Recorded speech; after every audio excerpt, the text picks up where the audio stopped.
पंतप्रधान नरेंद्र मोदी यांनी मन की बातच्या 133व्या भागातून साधला देशवासियांसोबत संवाद। तामिळनाडूमधल्या फास्ट ब्रीडर रिॲक्टरने क्रिटिकॅलिटी साध्य केल्याबद्दल अणुशास्त्रज्ञांचं केलं अभिनंदन। अपारंपरिक ऊर्जेचं महत्त्व अधोरेखित करत देशाच्या प्रत्येक भागात स्वच्छ ऊर्जेचा अंगीकार करण्यासाठी प्रयत्न करण्याचं पंतप्रधानांनी केलं आवाहन।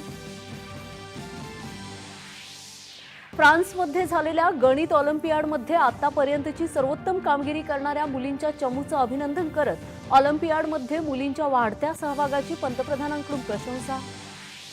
सध्या सुरू असलेल्या जनगणनेच्या डिजिटल जनगणनेमध्ये सहभाग घेऊन ही जनगणना यशस्वी करण्याचं पंतप्रधानांचं आवाहन।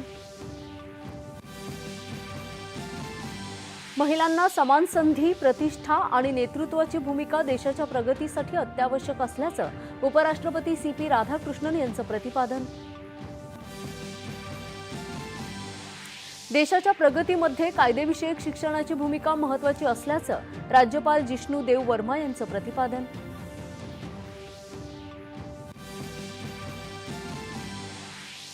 अमेरिका आणि इराण यांच्यात प्रत्यक्ष शांतता चर्चा न करता केवळ दूरध्वनीवरूनच वाटाघाटी करण्याची अमेरिकेचे अध्यक्ष डोनाल्ड ट्रम्प यांची भूमिका, चर्चेचं भवितव्य अनिश्चित।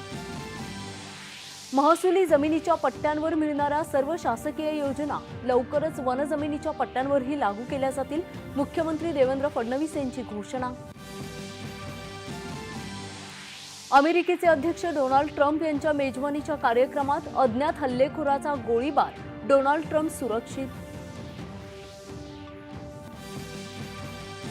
आणि दक्षिण आफ्रिकेत सुरू असलेल्या महिलांच्या T20 मालिकेत चौथ्या सामन्यात भारतीय संघाचा दक्षिण आफ्रिकेवर 14 धावांनी विजय।